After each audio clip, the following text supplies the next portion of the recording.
स्वागत है एक बार फिर से आपका आपके अपने YouTube channel engineer become trader में। मेरा नाम है निशांत शुक्ला, पेशे से हूं एक इंजीनियर और साथ में करता हूं ट्रेडिंग और आप सभी लोगों को सिखाता हूं कि ट्रेडिंग कैसे करते हैं और ट्रेडिंग से जुड़ी हुई कुछ बारीकियों के बारे में।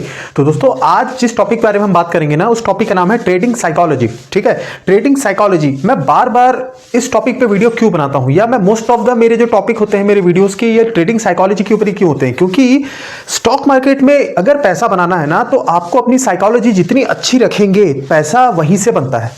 ठीक है, आप टेक्निकल सीख जाइए, आप प्राइस एक्शन सीख जाइए, आप कुछ भी सीख जाइए, लेकिन जब तक आप अपने मन को और अपने दिमाग को अपने कंट्रोल में नहीं रखेंगे ना, तब तक आप ट्रेडिंग से पैसा नहीं बना सकते। क्यों नहीं बना सकते? क्योंकि देखिए इसमें बहुत सारी चीजें काम करती है, जैसे कि लालच, डर, ठीक है, आपका मनी मैनेजमेंट, आपका रिस्क मैनेजमेंट। तो ऐसी बहुत सारी जो होते हैं पॉइंट्स होते हैं वो साइकोलॉजी के अंतर्गत आते हैं, जो कि एक ट्रेडर का हमेशा ना एक व्यवस्थित होनी चाहिए। अब देखिए जो भी सक्सेसफुल लोग होते हैं ना ट्रेडिंग के अंदर में, वो लोग अपनी साइकोलॉजी को हमेशा बहुत ज्यादा अच्छा रखते हैं। अब उनका विजन क्लियर होता है, उनका माइंडसेट एकदम स्टेबल होता है। ठीक है, वो जो प्लानिंग करते हैं उसी प्लानिंग पे वो लोग बिल्कुल स्टिक रहते हैं। ठीक है, वो बार बार फ्लक्चुएट नहीं करते हैं कि कभी उनका स्टॉप लॉस इस पोजीशन पे है, कभी उसको उन्होंने चेंज किया, कभी इधर किया, कभी उधर किया। मतलब वो डरते नहीं है और उस तरीके से ही वो लोग लगातार कंसिस्टेंट पैसे जो है स्टॉक मार्केट से बनाते हैं। तो अगर आप लोग भी ऐसे कुछ बातों का ध्यान रखेंगे ना, कुछ इंपॉर्टेंट पॉइंट्स को अगर अपने दिमाग पर रखेंगे ना, तो डेफिनेटली आप लोग भी जो है स्टॉक मार्केट से बहुत अच्छी तरीके से और कंसिस्टेंट प्रॉफिट जो है लगातार बना सकते हैं। तो चलिए बिना किसी देरी के वीडियो को स्टार्ट करते हैं। तो दोस्तों जैसा कि आज का हमारा टॉपिक है ट्रेडिंग साइकोलॉजी। ठीक है, ट्रेडिंग साइकोलॉजी। आज मैं इस ट्रेडिंग साइकोलॉजी की वीडियो में ना आपको मैं 3 इंपॉर्टेंट पॉइंट्स को समझेंगे। ठीक है, और वो 3 पॉइंट इसलिए मैंने चूज किए ना, क्योंकि वो मुझे ऐसा लगता है, क्योंकि मैं किसी को देखकर या कहीं से कुछ मैं ऐसी वीडियोस नहीं बनाता। मैं आप लोगों के साथ में वही कंटेंट और वही वैल्यूएबल चीजें शेयर करता हूं ना, जिसको मैंने खुद अभी तक अप्लाई किया है अपने ऊपर में, और वो मेरा अपना जो है सेल्फ एक्सपीरियंस जो है वही मैं आप लोगों के साथ शेयर करने की कोशिश करता हूं। तो वैसे ही मेरे सेल्फ एक्सपीरियंस से जो है मैंने 3 पॉइंट इस पे जो है मैंने कंसीडर किए हैं, जो कि मैं अभी आप लोग के साथ इस जो है टॉपिक पे हम लोग उसको डिस्कस करेंगे। ठीक है, तो इसमें जो हमारा पॉइंट नंबर 1 है दोस्तों, पॉइंट नंबर 1 ये है दोस्तों आपका मनी मैनेजमेंट। ठीक है, मनी मैनेजमेंट बहुत ही ज्यादा इंपॉर्टेंट होता है अगर आपको अपनी ट्रेडिंग साइकोलॉजी को अच्छा रखना है। तो देखिए मनी मैनेजमेंट किस तरीके से काम करता है, मैं एक बार आपको ऐसा समझा देता हूं। ठीक है, अब आप ऐसा मानिए कि आपने आज जो है 1000 रुपीज जो है आज आपका प्रॉफिट होता है। ठीक है, ये आपका होता है क्या? प्रॉफिट होता है आज ट्रेड में। कोई भी ट्रेड करें आप, हम एक एग्जांपल लेके चल रहे हैं। ठीक है, हम एक एग्जांपल लेके चल रहे हैं, आपका 1000 रुपए प्रॉफिट होता है। ठीक है, अब आप लोग क्या करते हैं, मान लीजिए आपके पास में आपका बेस कैपिटल है 10,000 का। ठीक है, ये आपका बेस कैपिटल है। ठीक है, एक उदाहरण के तौर पे आप लोग चीजों को सीखेगा। कोई इसको 1 लाख भी कंसीडर कर सकता है, कोई 1000 भी। मैं उदाहरण के साथ चल रहा हूं 10,000 रुपए। ठीक है, अब 10,000 रुपए का आपने जो है आज आपने 10,000 रुपए स्पेंड किए अपने ट्रेडिंग में और आपने वहां से कमाए 1,000 रुपए प्रॉफिट के। ठीक है, तो अब आपका जो है बेस कैपिटल कितना हो गया है? अब ये हो गया है आपका 11,000 रुपीज। क्लियर? तो ये मैं क्यों समझा रहा हूं आपको, आप ऐसा देखिए। अब अगर आपका आज 1,000 रुपए का प्रॉफिट हुआ है ना, तो आज के आज ही आपको क्या करना है, आज के आज ही आपको 500 रुपीज क्या करना है, आपको कर लेना है विड्रॉल। प्रॉफिट से 500 रुपए आपको अपने जो रेगुलर आपका अकाउंट होगा आपको उसके अंदर में लेके आ जाना है। अब आज का प्रॉफिट 1,000 है, 500 आपने निकाल लिया, तब आपके पास कितना बचा? आपके पास बच रहा है 500 रुपए। ये 500 रुपए में आपको क्या करना है, इसका 50% रिस्क लेना है। इसका 15% रिस्क लेना है। कब लेना है? आपको अपने नेक्स्ट डे के ट्रेड के लिए।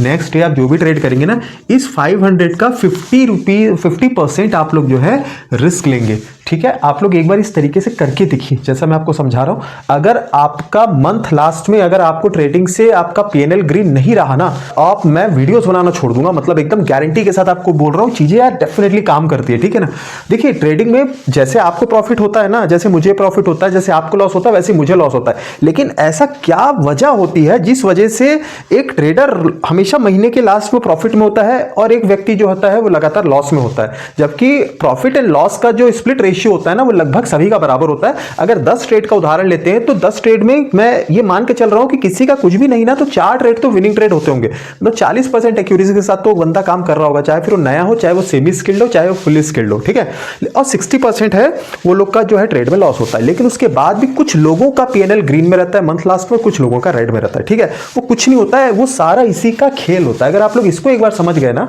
तो आप लोग अच्छी तरीके से ट्रेडिंग से पैसे कमाना सीख जाएंगे और पैसों को बचाना भी सीख जाएंगे। ठीक है, देखिए अब जो 500 रुपए आपके प्रॉफिट के बचे हैं ना, उस 500 रुपए में आपको 50% का ही केवल रिस्क लेना है। मतलब कितना हो गया आपका, 250 रुपए आपके रिस्क के हो गए। ये उदाहरण के तौर पे चल रहा है ना, अगर किसी का 10,000 प्रॉफिट होता है तो उस हिसाब से कैलकुलेशन उस तरीके से चेंज हो जाएंगे, है ना।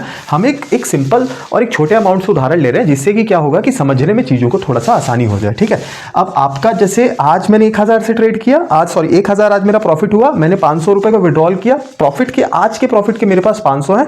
अब कल जो मैं ट्रेड करूंगा ना, तो उसमें मेरा रिस्क रहेगा 250 रुपए का मात्र, ठीक है। अब इससे हुआ क्या, अब देखिए क्या है, अब आप 250 के साथ रिस्क अपना लेंगे उस दिन के लिए, कल के लिए, ठीक है। अब यहां पे आपको एक चीज ये समझना है कि कल आप लोग अगर अपने रूल्स पे स्टिक होंगे ना, तो आप लोगों ने अपना एक रूल सेट करके रखा होगा कि आज मैं 2 ट्रेड लूंगा, या आज मैं 3 ही ट्रेड करूंगा, या जो भी आप लोग जिस भी तरीके से चलते हैं। अगर फर्स्ट ट्रेड में लॉस हो गया तो दूसरा अटेम्प्ट लेते हैं, फर्स्ट ट्रेड में अगर प्रॉफिट हो गया तो दूसरा ट्रेड नहीं करते हैं, ठीक है। मैं इस फंडे से काम करता हूं और आप लोग भी करेंगे ना तो अच्छा रहेगा। पहले ट्रेड में अगर प्रॉफिट हो जाता है हमारे रिस्क एंड रिवॉर्ड के हिसाब से, तो हमको उसके बाद अपने सेटअप को बंद कर देना है। अगर पहले ट्रेड में लॉस हो जाता है तो आपको नेक्स्ट ट्रेड के लिए जरूर जाना चाहिए, ठीक है। अगर उसमें लॉस हो जाता है तो भी आपको सेटअप बंद कर देना है, अगर उसमें प्रॉफिट हो जाता है तो भी आपको सेटअप बंद कर देना। अल्टीमेटली आपका 2 ट्रेड से ज्यादा नहीं होना चाहिए। ये मैं आप लोग को पहले ही बताया हूं और आज भी बता रहा हूं। कोशिश कीजिएगा अगर आप लोग इस तरीके से करेंगे ना, तो आप लोग की ट्रेडिंग बहुत अच्छी हो जाएगी, ठीक है। हम उदाहरण लेके चलते हैं कि आज कल के लिए अपन 2 ट्रेड फाइनल किया, हमको 2 ट्रेड करना है। अब आप मनी मैनेजमेंट कैसे करेंगे, जैसे कि आज का आपका है ना मनी मैनेजमेंट, तो आप पैसों को मैनेज कैसे करेंगे, ठीक है। अब आपने कल के लिए आपका टोटल रिस्क कितना है, 250 रुपीज का रिस्क है, ठीक है। अब 250 रुपीज में आप लोग इसको स्प्लिट कर लिए 2 भाग में, 2 भाग में आप इसको स्प्लिट कर लिए, कितना हो गया आपका 125 आपका रिस्क आ गया पर ट्रेड। अब आप जो भी ट्रेड ले रहे हैं, चाहे कॉल पुट बाय सेल, आप कुछ भी कर रहे हैं, आपका यहां पे एक ट्रेड पे आपका जो मैक्सिमम जो रिस्क होगा ना, मैक्सिमम जो रिस्क होगा वो होगा 125 रुपीज ओनली, ठीक है। ओनली इतना ही आपको रिस्क लेना है। अगर ये वाला आपका एसएल हिट हो जाता है तो आपके पास अभी क्या 250 में फिर 125 रुपए बचे हैं। आप ये फर्स्ट ट्रेड मान लीजिए, फिर आप सेकंड ट्रेड के लिए जो है आप 125 रुपए का रिस्क लेके जो है आप फिर से ट्रेड करेंगे। अगर लॉस हो जाता है आपका तो 250 आपके लॉस के चले गए, कोई बात नहीं। ट्रेडिंग में लॉस एंड प्रॉफिट एक पार्ट होता है ट्रेडिंग का, तो आपको उससे घबराना नहीं है। कुछ आपके नंबर्स ही कम हुए हैं, ठीक है। आप उसको पैसों के जैसे कैलकुलेट मत कीजिए, आपके कुछ नंबर्स कम हो गए, ठीक है। आपके कैपिटल से कुछ नंबर्स कम हो गए, आप इतना मान के चलिए, है ना। अब आपका ये 250 मान लीजिए कल मेरा पूरा 250 रुपए लॉस हो गया कल का, तो मेरे पास क्या है, अभी भी मैंने जो आज जो प्रॉफिट किए हैं 1000 रुपए, उसके मेरे पास में अभी 75% ऑफ कैपिटल उसका मेरे पास बचा है। प्रॉफिट का कैपिटल बचा हुआ है ना, इस वाले को तो मैं अभी देख ही नहीं रहा हूं। प्रॉफिट के कैपिटल मेरे पास बचा हुआ है, ये केवल आपका सपोर्टिंग कैपिटल है, जो कि आपको ट्रेड लेने के समय आपको जो यूज करना है, प्रीमियम खरीदते समय या बेचते समय जो भी है। लेकिन आप जो रिस्क अब ले रहे हैं ना, तो आप रिस्क अपने प्रॉफिट के पैसों में ले रहे हैं, अंडरस्टैंड।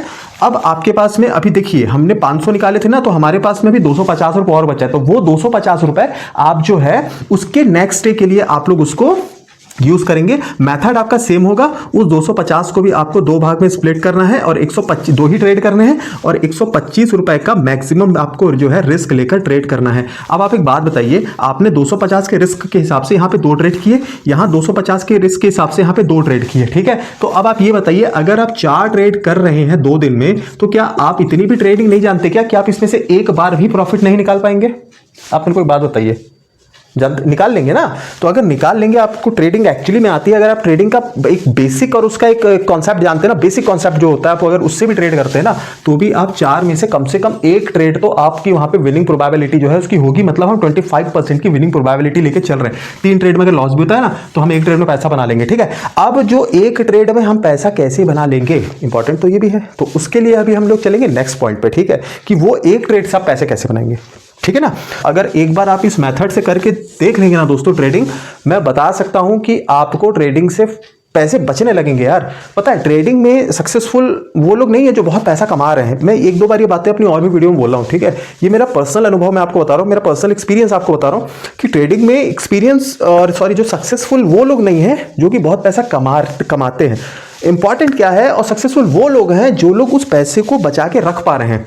आप लोग ट्रेडिंग में 10,000 कमा लिए किसी दिन 20,000 कमा लिए, किसी दिन 50,000 कमा लिए, ठीक है। लेकिन क्या आप उस पैसे को बचा के रख पा रहे हैं? ट्रेडिंग आपसे वो पैसे वापस ले जाएगा। अगर आप लोग अपनी साइकोलॉजी, अपने मनी मैनेजमेंट, अगर अपने रिस्क मैनेजमेंट को अच्छा नहीं करेंगे ना, तो आपसे ट्रेडिंग वो पैसे ले जाएगा, बाजार आपसे पैसे ले जाएगा। तो आप अगर बाजार से पैसा एक बार ले चुके हैं ना, तो आपको उसको रोकना है अपने पास में, ताकि वापस वो पैसे आपके बाजार में ना चले जाए, ठीक है। ये इंपॉर्टेंट है। अब हम बढ़ते हैं दोस्तों अपने पॉइंट नंबर 2 के लिए। तो दोस्तों हमारा जो पॉइंट नंबर 2 है, पॉइंट नंबर 2 ये है आपका रिस्क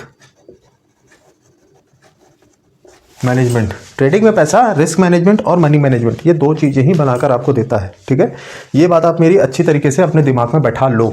ठीक है, मैं कोशिश करूंगा कि आप लोग जो है इस चीज़ों को समझ रहे हैं, और चीज़ों को समझना केवल इंपॉर्टेंट नहीं है, चीज़ों को समझकर अपने सेटअप के ऊपर में इंप्लीमेंट करना भी सबसे ज़्यादा इंपॉर्टेंट होता है। ठीक है, वीडियो आप देख रहे हैं, कोशिश कीजिए वीडियो में जो बातें मैं आपको समझा रहा हूँ, बता रहा हूँ, उसका एक नोट्स बना लीजिए, ताकि आप जब भी आप अगर उस नोट्स को पढ़ें तो आपको जो है ना उनको समझने में आपको चीज़ें वापस रिकॉल हो जाएं, रिवाइज हो जाएं। ठीक है, तो उस हिसाब से आप लोग जो है ना मेरे वीडियो को उस तरीके से आप लोग ट्रीट कीजिए। मैं ऐसा चाहता हूं, मतलब देखिए, अगर आप लोग किसी को पैसा देकर ट्रेडिंग सीखते हैं, किसी भी इंस्टीट्यूट में जाते हैं, आजकल बहुत सारे इंस्टीट्यूट हैं जिन लोग काफ़ी पैसे चार्ज करते हैं, 30,000, 40,000, 1 लाख, 2 लाख, 5 लाख रुपए तक। मैं बहुत सारे ऐसे इंस्टीट्यूशंस को जानता हूँ जिन लोग पैसे लेकर जो है एक फीस उनकी रहती है, उसके बाद लोग ट्रेडिंग सिखाते हैं। अब वहाँ पे क्या है, आप लोग वहाँ जाके ऐसी बैठ के वीडियो देखते होंगे, या लाइव सेमिनार उनका अटेंड कर रहे हैं, या उनके कोई आप लोग जो है वर्चुअल वीडियोस देख रहे हैं, तो आप लोग क्या केवल वीडियो देखते हैं? नहीं, आप लोग उस वीडियो में वो सामने वाला व्यक्ति क्या बता रहा है आप लोग को, आप उस चीज़ को ना नोट डाउन करके रखते हैं। पता है क्यों करते हैं? क्योंकि वो चीज़ों के लिए आप पैसे दे रहे हैं उनको सीखने के लिए, इसलिए आपको ना उस चीज़ों की वैल्यू है ना। और जो लोग आपको फ्री में कंटेंट अवेलेबल करवा रहे हैं, यही सारी चीज़ें सिखाते हैं वो लोग, कुछ भी ज़्यादा नहीं है। तेल पॉलिश लगा के चीज़ों को थोड़ा और अच्छी तरीके से ना, मतलब वो लोग सिंपल चीज़ों को बहुत ज़्यादा मतलब कॉम्प्लेक्स बना के, तेल पॉलिश लगा के, बड़ा चढ़ा के आप लोग को बताते हैं। केवल यही है, कुछ नहीं है। मैं बहुत सारे ऐसे ट्रेडिंग इंस्टीट्यूट्स को जानता हूँ यार, जिन लोग, अब छोड़िए ना वो सब। तो इंपॉर्टेंट क्या है, जो भी आप लोग को बता रहा हूँ, आप लोग को उसको नोट डाउन करते हुए चलना है। ठीक है, तभी आप लोग जो है, अगर वाकई में ट्रेडिंग को एज अ करियर देख रहे हैं, या ट्रेडिंग को पैसा कमाने का एज अ सोर्स आप लोग अगर देख रहे हैं ना, तो अगर चीज़ों को नोट डाउन नहीं करेंगे, चीज़ों को अच्छे से नहीं समझेंगे, उसके अलावा चीज़ों को इंप्लीमेंट नहीं करेंगे अपने सेटअप पे ना, तो आप लोग ट्रेडिंग में पैसा नहीं कमा सकते। लिखवा लो, मेरे से साइन करवा लो, ब्लैंक पेपर में साइन करके दे देता हूँ, बर्बाद हो जाओगे। इससे अच्छा छोड़ छाड़ दो, मजदूरी कर लो, वो चलेगा। ठीक है, लेकिन ये तो फिर आप लोग को खत्म कर देगा। तो इसमें आपको फोकस हमेशा रखना है, दिमाग खोल के देखना है। मैं जो भी बताता हूँ, जो भी समझाता हूँ, कोशिश कीजिएगा, मेरे तजुर्बे से आती है। मैं कोई स्क्रिप्ट लेके नहीं आप लोग को वीडियो बनाता हूँ कि ये स्क्रिप्ट है और पढ़ा और मैंने बना दिया। मेरा जो तजुर्बा रहा है पिछले 8-9 सालों का ट्रेडिंग का, वही चीज़ें आप लोग के साथ शेयर करता हूँ। ठीक है, इंपॉर्टेंट है, इसलिए बीच में ऐड कर दिया। ठीक, अब देखिए सेकंड इसमें रिस्क मैनेजमेंट। ठीक है, point number second, risk management. Risk management क्या? अब देखिए, मैं अभी आपको मनी मैनेजमेंट में क्या बताया था, पैसों को किस तरीके से आपको यूटिलाइज करना है, अपने प्रॉफिट के पैसों को किस तरीके से आप उसको कितने भागों में स्प्लिट करेंगे, और किस तरीके से आप लोग किसमें कितना रिस्क लेंगे। ठीक है, आप लोग को समझ आ गया। अब रिस्क मैनेजमेंट यहाँ पे क्यों जरूरी है? देखिए, रिस्क मैनेजमेंट को क्या बताता है, अगर मान लीजिए मैंने एक 100 रुपए का मैंने ये ऑप्शन बाई किया। ठीक है, मैं ऑप्शन का हम लोग ले लेते हैं, हमने ऑप्शन को बाई किया है, मान लीजिए कॉल का हमने ऑप्शन बाई किया, एग्जांपल है ना, 100 रुपए का हमने कोई प्रीमियम बाई किया किसी भी स्ट्राइक प्राइस पे। ठीक है, वो मैटर नहीं करता, अभी हम उदाहरण ले रहे हैं। 100 का स्ट्राइक प्राइस में लिया। अब आप लोग यहाँ पे क्या करेंगे, आपने 100 पे लिया, मान लीजिए आप लोगों ने यहाँ पे लिया होगा 100 क्वांटिटी। 100 क्वांटिटी, ये एग्जांपल है ना, इसको एकदम रिलेट मत करने लगना, मैं इसलिए बार बार बोल रहा हूँ। आपने 100 क्वांटिटी के साथ में ट्रेड पे आप एंटर करते हैं। ठीक है, अब 100 क्वांटिटी के हिसाब से आपने यहाँ पे देखा कि आपका जो यहाँ पे आपने एसएल लगाया, इसमें मान लीजिए 80 रुपए का आपका जो लगा है, यहाँ पे एसएल लगा है। ठीक है, आपका 80 रुपए का एसएल लगा है ना, और आपने आपका प्रीमियम कितने पे है, 100 पे आपकी जो है ये है आपकी एंट्री, है ना, और आपने टारगेट कितना रखा है यहाँ पे, 120 के आसपास आता है, ये आपका टारगेट आपने रखा है यहाँ पे। अब आपका जितना एसएल है उतने आपने टारगेट रखा, 100 की एंट्री है, मतलब क्या, आपका 1:1 का यहाँ पे है, चल रहा है। ठीक है, मैं आपको अपना एक सीधा सा सिंपल सा लॉजिक बताऊँ। मैं मोबाइल में ऑर्डर पंच करता हूँ ना, मोबाइल में ऑर्डर पंच करता हूँ, या डेस्कटॉप या लैपटॉप पे बैठा अगर मैं हूँ, तो मैं क्या करूँगा, जैसे ही मेरा वहाँ पे ऑर्डर पंच हुआ, मेरा फ़ोन जो है ना वो बिल्कुल ऐसे हो जाता है टेबल के ऊपर में, मतलब मैं देखता ही नहीं मेरा पीएनएल क्या चल रहा है, लॉस में चल रहा है, प्रॉफिट में चल रहा है। क्यों? मेरे को भरोसा है, जिस जगह पे मैंने एंट्री बनाई है अपनी, वहाँ से मेरा पता है मेरा प्रोसेस क्या चल रहा है, ऊपर चल रहा है, नीचे चल रहा है, क्या चल रहा है, मेरे को मेरे प्रोसेस पे भरोसा है। अगर मेरा प्रोसेस ठीक है यार, अगर मैं कॉल साइड की एंट्री बनाया, ग्रीन कैंडल बन रही है, तो प्रॉफिट तो चल रहा होगा। 1-2 पॉइंट 3 पॉइंट जो ऊपर नीचे होता है थीटा डिके की वजह से, मैं उसकी बात नहीं कर रहा, लेकिन अगर कॉल साइड की पोजीशन मैंने बनाई है और कैंडल ग्रीन बन रही है, तो भैया मेरा तो प्रॉफिट वहां पे चल रहा है। ठीक है, तो अगर मेरा प्रोसेस सही है तो प्रॉफिट होने से मेरे को रोक कौन सकता है यार। तो ये जो पीएनएल देखते हो ना, ये आपकी साइकोलॉजी खराब करता है। थोड़ा लॉस होगा, धक धक धक धक, थोड़ा प्रॉफिट होगा, धक धक धक धक, उसको रख दो। बहुत अच्छी चीज बता रहा हूं, उसको रख दो, देखो ही मत। ठीक है, अपने प्रोसेस पे बिलीव करो, अगर आपका प्रोसेस अच्छा है आपको मिलेगा। ठीक है, अब मैं क्या बता रहा था आपको, अगर आपने 100 रुपए पे आपकी एंट्री होती है, आपने 80 रुपए का अपना एसएल रखा है, तो भैया कम से कम आपका रिस्क एंड रिवॉर्ड 1:2 का होना ही चाहिए अगर आप इंट्राडे कर रहे हो, ट्रेडिंग से पैसा बनाना चाहते हो तो। ठीक है, मतलब आपका टारगेट क्या हो जाएगा, आपका टारगेट सीधा सीधा 140 का आपका जो हो जाएगा टीजीटी, मतलब टारगेट आपका हो जाएगा, है ना। अब आपको 140 के लिए वेट करना है। 140 तक नहीं कर पा रहे हो ना, तो कम से कम 135 के आसपास तक करने का सोचो। ठीक है, आप लोग का रिस्क कैसे कम करो, अपने एसएल को ट्रेल कर दो। मान लो 100 रुपए पे आपकी एंट्री बनती है, 80 पे आपका एसएल है। जब आपका लग रहा है कि आपका प्रीमियम 115 120 के हिसाब से चल रहा है, तो अपने एसएल को उठा के 80 की जगह 95 पे शिफ्ट कर दो। 5 रुपए का एसएल हुआ ना, 5 रुपए का हुआ ना। लेकिन आपका अगर सडनली कोई कैंडल नीचे आती है आपके अगेंस्ट में, तो आपका वहां पे जो है 5 रुपए जाएंगे आपके प्रीमियम पे। 5 रुपए मतलब कि 100 क्वांटिटी पे 500 रुपए का लॉस। सिंपल सी बात है ना। और आपका अगर टारगेट और ऊपर बढ़ जाता है, लगभग 130 के आसपास आ जाता है, अपने जो है अपने एसएल को ट्रेल करके उसको ऑन कॉस्ट कर दो, 100 पे कर दो, लाके अपना एसएल को 100 पे रख दो। अब आपका लॉस होने की संभावना नहीं जाएगी। ठीक है, उस हिसाब से अगर आप ट्रेल करते हुए अगर बढ़ोगे ना, ट्रेल करते हुए बढ़ोगे अपने एसएल को, तो हमेशा अपने टारगेट के जितना ज्यादा हो सकता है उतना नजदीक पहुंचते जाओगे। मैंने लास्ट अभी 2-3 वीडियोस बनाकर डाली है जहां पे हमने एंट्री की, हम पोजीशन पे बैठे रहे, एसएल के पास से आकर जो है हमारा वहां से रिवर्सल आया और हमको अपना टारगेट देके गया। ठीक है, भले उस समय हमारे सेटअप के हिसाब से 25 पॉइंट का वो टारगेट रहा हो, या फिर वो मान लीजिए आपका 40 पॉइंट का रहा हो, या 50 पॉइंट का रहा हो निफ्टी के ऊपर में, लेकिन हम अपने टारगेट तक बैठे और लाइव आप लोग को दिखाया कि देखो मार्केट टारगेट किस हिसाब से देता है। ठीक है, तो हमेशा अपने रिस्क को जो है आपको मैनेज करके चलना है। आपका रिस्क मैनेजमेंट बहुत अच्छी तरीके से होना चाहिए, वही पैसे बना के देगा। अब मैं आपको जो मनी मैनेजमेंट में बता रहा था, अगर आप 4 ट्रेड लेते हैं, पर ट्रेड आपका 125 रुपए का रिस्क है। ठीक है, तो 4 ट्रेड में आपका कितना हो गया, 500 रुपए का रिस्क हो गया टोटल, है ना। पर ट्रेड 125, तो 4 ट्रेड में 500। अब आप मेरे को एक बात बताइए, मान लीजिए आपने इसमें 3 ट्रेड में लॉस कर दिया। ठीक है, 3 ट्रेड में लॉस कर दिया, आपका कितना चला गया, 375 रुपए आपके जो है चले गए, अभी तक लॉस हो गया। ठीक है, अब आपके पास जो फाइनल ट्रेड आप 125 के रिस्क में कर रहे हैं, अगर आप लोग इसमें रिस्क एंड रिवॉर्ड अच्छा रखते हैं, रिस्क एंड रिवॉर्ड का मतलब क्या हो गया, अगर आपने 10 का पैसे लिया है, पहली बात तो अपनी एंट्री को सुधारो। एंट्री को सुधारो कैसे, आप लोग कभी भी ट्रेडिंग में बहुत ज्यादा हड़बड़ी में ट्रेड मत करो। जब आपका सेटअप बन रहा है वहां पे अपने सेटअप को बनाओ, कोशिश करो कि अपने एसएल को छोटे से छोटा कर सको। मान लो कभी कभी आपने ऊपर जाने की एक एंट्री बनाई है, आपने एंट्री बनाई इस जगह पे, ठीक है, यहां पे आपकी एंट्री बनी, लेकिन मार्केट यहां से जो थोड़ा सा नीचे आ रहा है, तो कभी भी अपनी क्वांटिटी को एक बार में एग्जीक्यूट भी नहीं करना है। आपने का मान लीजिए माइंडसेट है मैं 100 क्वांटिटी के साथ में ट्रेड करना चाहता हूं, ठीक है, तो आप यहां पे 50 क्वांटिटी को ही एग्जीक्यूट करो, 50 क्वांटिटी को एग्जीक्यूट करो। अगर मार्केट आपके डायरेक्शन में ही लगातार बढ़ गया आपकी एंट्री के बाद में, तो वेल एंड गुड, आपका अच्छा है, मतलब कोई दिक्कत वाली बात नहीं है। लेकिन अगर किसी कारण से आपकी एंट्री के बाद से मार्केट थोड़ा बहुत नीचे आता है और आपको रिग्रेट होता है कि यार मेरे को थोड़ा सा वेट करता ना, तो नीचे पे अपनी एंट्री बना सकता था, तो उससे क्या होता है, एसएल कम हो जाता है। ठीक है, आपका एसएल छोटा हो जाता है।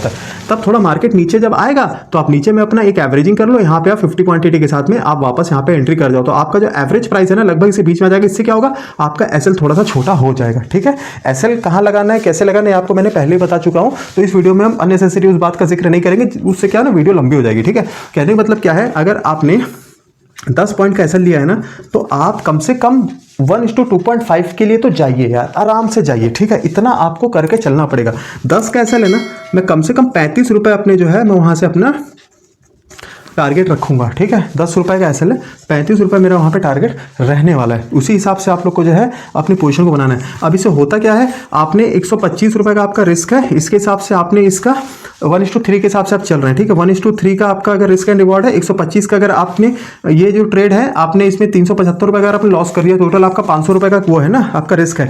375 आपने इसका 1:3 के हिसाब से किया, ये कितने हो गए आपके 375 रुपए आपके पास आ गए। ठीक है, वापस आपके पास 125 अपने हैं, आपके पास में ओवरऑल आपके वापस 500 रुपए आ गए। आपने जो पिछले दिन भी जो लॉस में किए थे ना अपने 250 रुपए प्लस आज के ट्रेड के 125 रुपए, वो 375 आपके हो आ गए, और आपके पास 250 रुपए जो था वो 250 रुपए आपके वापस आपके पास 500 रुपए आ गए। अब वो 4 ट्रेड में आपका जितना ब्रोकरेज गया है ना, वो ब्रोकरेज आप मान लीजिए इसको 100 रुपीज मान लीजिए, अब उदाहरण के तौर पे ना 100 मान लीजिए, फिर भी आपके पास में 400 रुपए भी प्रॉफिट के मतलब है, मतलब किस दिन के, मंडे के प्रॉफिट के 400 रुपए अभी भी आपके पास है। मतलब आपने कितना कैपिटल लूज किया बताइए, आपने 3 दिन ट्रेड किया, 1000 रुपए का प्रॉफिट निकाला, जिसमें पहले दिन, बाकी के 2 दिन के लिए ना आपने केवल 100 रुपए के रिस्क पे अपने ट्रेड को कर लिया। अगर आपका लॉस भी उस टाइम पे हो रहा था, क्योंकि वो एक ट्रेड जिसमें आपका रिस्क मैनेजमेंट अच्छा था, उसने आपके बाकी के 3 ट्रेड को रिकवर करके दे दिया आपको। ये होता है रिस्क मैनेजमेंट का पावर। ठीक है, ये कभी भी अपने रिस्क मैनेजमेंट को ना आप लोग को इधर नेग्लेक्ट नहीं करना। ठीक है ना, उसको ना आप लोग एकदम अच्छी तरीके से जितना रखेंगे ना, वही चीजें देखिए आपको ना ट्रेडिंग में यही चीजें पैसे बना के देती है ना। कुछ कैलकुलेशंस ही होती है, अगर आपने कैलकुलेशंस अच्छी कर ली अपनी ना, आपने अपने प्रॉफिट को अपने पास रोकना चालू कर लिया ना अगर, तो आपका जो है बल्ले बल्ले है फिर तो। अब ऐसा तो है नहीं कि हर बार आपकी एक्यूरेसी 25% होगी। जिस दिन आपके 4 ट्रेड, आपने 400 रुपये में 4 ट्रेड को अपना प्लान किया, आपका मनी मैनेजमेंट हुआ 4 ट्रेड के हिसाब से ना, 100 रुपये के रिस्क के हिसाब से हमने 4 ट्रेड को प्लान किया नेक्स्ट 2 दिन के लिए, ठीक है। अब नेक्स्ट 2 दिन में 4 में से अगर किसी दिन आपका 2 ट्रेड भी अगर आपके फेवर में आ गया ना 1:3 के रिस्क एंड रिवॉर्ड से, तो तुरंत आपका 400 रुपये 800 रुपये हो जाएगा, ठीक है। अगर किस्मत अच्छी रही, आपकी विनिंग प्रोबेबिलिटी 100% रही चालू ट्रेड में, तो ये आपके 800 के हो गए आपके 1600 रुपये। जैसे ही आपके 1600 रुपये हुए, धन से इससे 800 रुपये अपने वापस अपने रेगुलर अकाउंट में ट्रांसफर कर लीजिए। जब रिस्क का कैपेसिटी आपका बढ़ेगा ना, तब आपके टारगेट की भी जो है आप उसको बढ़ाएंगे, आपकी क्वांटिटी बढ़ेगी, तो धीरे धीरे क्वांटिटी साइज मतलब आपकी पोजीशन साइजिंग जो है आपका टाइम के साथ बढ़ती है। एट अ टाइम नहीं बढ़ती कि आज अगर आपने 1000 कमा लिया 100 क्वांटिटी से, तो अगले दिन ही 200 क्वांटिटी से ट्रेड ले लिया, उसमें आज 10 पॉइंट बनाया 100 क्वांटिटी के हिसाब से तो 1000 है, कल वो 200 क्वांटिटी से 5 पॉइंट डाउन चले गए तो आपका 1000 रुपये लॉस हो गया। अगर 10 पॉइंट के लिए वेट कर गए तो कल के प्रॉफिट तो पूरे के पूरे चली जाएंगे, आज भी घर से 1000 रुपये चला जाएगा प्लस ब्रोकरेज चली जाएगी। तो कभी भी ऐसी गलती मत करो। जब जब ऐसा करोगे ना, भुगत लोगे, खुद ही बता रहा हूं। मतलब ट्रेडिंग इतनी गंदी चीज है यार, आपको ना बर्बाद कर देगी, पता है, सब खत्म हो जाओगे, बाहर हो जाओगे ट्रेड से। कैलकुलेशंस, ये सारी चीजें कैलकुलेशंस ही हैं यार, कुछ भी नहीं है। बस मैं उदाहरण थोड़े छोटे नंबर्स के साथ में ले रहा हूं ताकि आप लोग को चीजें समझ आए, अच्छी तरीके से समझ आए। और ये सारी कैलकुलेशंस है, 125, 250, 800, 1600 क्या लिखा है, सारी कैलकुलेशंस ही है। मैं केवल आपको मुंह से नहीं बता रहा हूं, आपको कैलकुलेट करके दिखा रहा हूं। इस तरीके से करो यार। Money management first, risk management second, ठीक है, ये हो गया। इसी में मैं आपको पॉइंट नंबर 3 भी क्लियर कर देता हूं, ठीक है। हमारा जो पॉइंट नंबर 3 है, पॉइंट नंबर 3 क्या पता है आपका? आपका है डोंट हेस्ट। बहुत इंपॉर्टेंट चीज है, ध्यान रखना। डोंट हेस्ट मतलब क्या है? हड़बड़ाना नहीं है, हड़बड़ाना नहीं है। डोंट हेस्ट, हड़बड़ाना नहीं है। आप लोग कोई सेटअप पे मान लीजिए आप लोग ट्रेड लेते होंगे, आपका सपोर्ट रेजिस्टेंस आप लोग स्ट्रैटेजी यूज करते होंगे, ट्रेंड लाइन स्ट्रैटेजी यूज करते होंगे, कोई इंडिकेटर बेस्ड स्ट्रैटेजी यूज करते होंगे, डेटा बेस्ड स्ट्रैटेजीज का यूज करते होंगे। कुछ ना कुछ तो स्ट्रैटेजी होगी ना, कि रैंडम एंट्री थोड़ी लेते होगे। चार्ट में ऊपर जाते दिख रहा है तो मैं कॉल की एंट्री बना लिया, चार्ट नीचे गिरते दिख रहा है पुट की एंट्री बना लिया, ऐसा तो नहीं है। आप लोग हमेशा अपनी स्ट्रैटेजीज पे मतलब स्टिक होंगे ना, कौन सी स्ट्रैटेजी। तो जब सेटअप आपकी स्ट्रैटेजी के हिसाब से तैयार होने का कम से कम वेट कीजिए, ठीक है। मान लीजिए आप सपोर्ट रेजिस्टेंस बेस्ड ट्रेडिंग करते हैं, एक ब्रेकआउट ब्रेकडाउन टाइप की या पुल बैक की आप लोग ट्रेडिंग करते हैं। अब ये आपका हो गया क्या? रेजिस्टेंस हो गया, ठीक है, ये रेजिस्टेंस हो गया, ये सपोर्ट हो गया। हम उदाहरण ले रहे हैं, मार्केट अभी यहाँ कहीं आसपास है, इस जगह है, मान लीजिए मार्केट यहाँ कहीं बीच में अभी है ना, ये आपका। अब आपको यहाँ पे एंट्री नहीं बनाना, ठीक है। अनुमान नहीं लगाना है कि वापस मार्केट यहाँ से ऊपर चला जाएगा, वापस यहाँ से मार्केट नीचे आ जाएगा, ऐसा अनुमान नहीं लगाना है। आप लोग सपोर्ट एंड रेजिस्टेंस बेस्ड अगर आप लोग ट्रेडिंग ले करते हैं, आपका सेटअप ऐसा है, तो एक बार मार्केट को वहाँ आने दीजिए। अगर वो सपोर्ट पे आता है तो कुछ सेटअप देखना है, कुछ कैंडल्स को देखना है। अगर आप लोग को एक्सपीरियंस है तो आप लोग पुल बैक का वेट कर सकते हैं। पुल बैक मतलब मार्केट वहाँ से बाउंस ले रहा है, सपोर्ट पे आया, आपको दिखा कि आप यहाँ पे एक अच्छा खासा हैमर टाइप का कैंडल फॉर्म हुआ है। अब उसके ऊपर में मेरे को एक कैंडल की क्लोजिंग आती है जो कि ग्रीन में है, कैंडल को क्रॉस करके उसको क्लोजिंग दिया, मतलब कि एक नॉर्मली हमको प्राइस एक्शन बनता दिख रहा है कि यहाँ से जो है अब मार्केट ऊपर जा सकता है। अब कहां तक जाएगा? जो अपना उसका नेक्स्ट रेजिस्टेंस रहेगा, जहां पे उसका सप्लाई जोन होगा, वहां तक जाएगा ऑफ कोर्स। तो वहां तक के लिए अपना यहां पे आप एंट्री प्लान कीजिए, उस हिसाब से अपना रिस्क एंड रिवॉर्ड के हिसाब से अपने एसएल को रखिए, उस हिसाब से अपने टारगेट को रखिए, ठीक है। ये होता है ट्रेडिंग करने का सही तरीका। अब आप बीच में कहीं रैंडम एंट्री ले रहे हैं, उसके बाद आप सोच रहे हैं यहां से मार्केट ऊपर चला जाएगा, लेकिन भैया जब ऊपर से नीचे ऑलरेडी आ रहा है तो उसको तो अभी सपोर्ट तक जाना है अपने, ठीक है। कई बार क्या होता है कि यार यहां से मार्केट नीचे आ सकता है, अब हो सकता है कि बीच में यहाँ पे अचानक बाइंग प्रेशर आ गया, मार्केट यहीं से घूम गया ऊपर, वापस अपने रेजिस्टेंस पे आ गया। तो आप लोग कभी भी रैंडम एंट्री मत लो, पहले तो टेक्निकल स्टॉ करो, उसके बाद वेट करो कि मार्केट आपके सेटअप के हिसाब से आपके सपोर्ट या रेजिस्टेंस तक पहुंच रहा है कि नहीं पहुंच रहा है। उसके बाद जब वहां मार्केट पहुंचे तो उसको देखो कि मार्केट अब वहां से क्या एक पुल बैक का सेटअप बना रहा है, अगर सपोर्ट पे है तो क्या वापस रेजिस्टेंस के लिए कोई सेटअप बना रहा है, या तो उसको वो ब्रेक डाउन कर रहा है, तो आपका क्या ट्रेंड को कंटिन्यू रखना है, आप उस तरीके से क्या आपको वहां पे ट्रेडिंग करनी है, या उस तरीके से सेटअप बनाना है, ठीक है। उसी प्रकार से मार्केट अगर ऊपर जा रहा है तो वापस यहां से क्या पुल बैक ले रहा है क्या सपोर्ट के लिए, कुछ इस तरीके से शूटिंग स्टार या इवनिंग स्टार कुछ बना रहा है क्या, ठीक है, तब वो अपनी एंट्री बना सकते हैं। अगर मार्केट इसको ब्रेकआउट दे देता है तो आपको देखना है कि भैया मार्केट में एक ब्रेकआउट जेन्युइन आया है, आप उस तरीके से अपनी एंट्री बना सकते हैं। मतलब कि स्पेसिफिक जगह पे ही आप लोग को अपनी एंट्री बनानी है, उसी तरीके से आप लोग को अपने एसएल को सेट करना है और उसी तरीके से आपको अपने रिवॉर्ड को भी सेट करना है, मतलब आपके टारगेट प्राइस भी उस तरीके से होना चाहिए। तो आई होप आप लोगों को समझ आया होगा। अब देखिए मैं आपको एक चीज और बताऊं, अभी तक हमने इस पूरी वीडियो में हमने मेनली 3 पॉइंट्स को समझा, money management first, risk management second, and जो आपका ये वाला जो आपको हड़बड़ाना नहीं, मतलब कि डोंट बी हेस्ट, ये था हमारा पॉइंट नंबर 3, ठीक है। लेकिन अब आप लोग समझेंगे, इसमें मैंने टेक्निकल्स आपको बहुत जल्दी समझा दिए, क्योंकि पता है मैं ये जानता हूं कि आप लोगों को टेक्निकल्स आता है, आप लोग प्राइस एक्शन जानते हैं, आप लोग कैंडल्स जानते हैं, सपोर्ट रेजिस्टेंस ट्रेंड लाइन आप लोग को आता है, इसलिए ये बहुत जल्दी खत्म हो गया। लेकिन क्या रिस्क मैनेजमेंट में मेरे जल्दी बता पाया? नहीं, क्योंकि टॉपिक ही ऐसा है। इसको मैं अभी और चाहूँ ना तो इसको और डेप्थ में जाके आप लोग को समझा सकता हूँ, लेकिन क्या है ना, बहुत ज़्यादा, भले मैं दूसरी वीडियो, तीसरी वीडियो, 10 वीडियो इस पर और बना दूंगा टॉपिक पे, लेकिन अगर एक ही वीडियो को मैं 1 घंटे की बना दूंगा ना तो आप में से ज़्यादातर लोग बोर होकर वैसे वीडियो को छोड़ के चले जाएंगे। इसलिए जो है, क्योंकि यूजुअली मेरी वीडियो यार दोस्तों 25 मिनट 30 मिनट की हो ही जाती है, मैं ना चाहते हुए भी उतनी कर देता हूँ, क्योंकि ना यार कुछ टॉपिक होते ही ऐसे हैं। और जब बातें आपकी ना दिल से निकलती हैं, जब आपका अपना अनुभव जब आप बोर्ड पे ड्रॉ करते हैं ना, समझाते हैं, तो फिर पता नहीं चलता है कि वीडियो कितनी लंबी हो रही है। ठीक है, आपको कोई स्क्रिप्ट नहीं पढ़ना है कि 4 पन्ने की एक स्क्रिप्ट है, मैंने फटाफट पढ़ा, फटाफट लिखा, फटाफट आपको एक्सप्लेनेशन दे दी और वीडियो खत्म। ऐसा नहीं है। जो बातें मन से निकलती है तो फिर समय का पता नहीं चलता। मैं कोशिश करता हूँ वीडियो छोटी बने, लेकिन यार बन जाती, मैं क्या करूँ बड़ी। तो दोस्तों ये था आपका तीसरा। जब तक आपका सेटअप नहीं बनता है तब तक आपको वहाँ पे आपको ट्रेड में पोजीशन नहीं बनानी है, चाहे फिर कॉल हो, चाहे पुट हो, फिर चाहे वो बाय हो, चाहे वो सेल हो। ठीक है, आई होप आप लोग समझ रहे होंगे। तो अभी अगर आप इसको थोड़ा सा रिवर्स करके देखेंगे तो ये आपको सारा कॉन्सेप्ट क्लियर हो जाएगा। अब इसको आप पहला नंबर का पॉइंट समझ लीजिए। आपको आपकी स्ट्रैटेजी के हिसाब से जब सेटअप बनता है, आपको वहाँ पे एंट्री करनी है। क्लियर? आपकी जब पोजीशन वहाँ पे आपके सेटअप के हिसाब से बन जाती है तो पॉइंट नंबर 2 क्या होगा? आपका रिस्क एंड रिवॉर्ड। पोजीशन अगर आपने परफेक्ट जगह एंट्री ली है अपनी ना, तो आपका एसएल वहाँ पे आपका जो है ना, कभी भी मतलब उसके एसएल कट होने के चांसेस आप मान लीजिए 70% 80% आपके कम हो जाएंगे। ठीक है, अगर पोजीशन सही जगह बनी है तो। ठीक है, तो अब उस हिसाब से आपका रिस्क एंड रिवॉर्ड हो जाएगा कि मेरा 10 का अगर एसएल है मेरा 10 पॉइंट का, तो 30 पॉइंट के लगभग का मेरा जो है रिवॉर्ड होना चाहिए। ठीक है, ये हो गया आपका सेकंड। अब इसमें जो थर्ड पॉइंट था वो पॉइंट हमारा पॉइंट नंबर 1, मतलब कि मनी मैनेजमेंट। अब जब आपका रिस्क एंड रिवॉर्ड हो जाता है ना, तो उस रिस्क के हिसाब से मनी मैनेजमेंट क्या कह रहा है आपको, उस दिन के लिए क्या अलाउ कर रहा है कि आपका मैक्सिमम रिस्क कितना होगा, उस हिसाब से आपकी क्वांटिटीज फाइनल होंगी। आप एंट्री बनाएंगे ना, लेकिन आपका मनी मैनेजमेंट ही आपकी क्वांटिटी फाइनल वहाँ पे करेगा।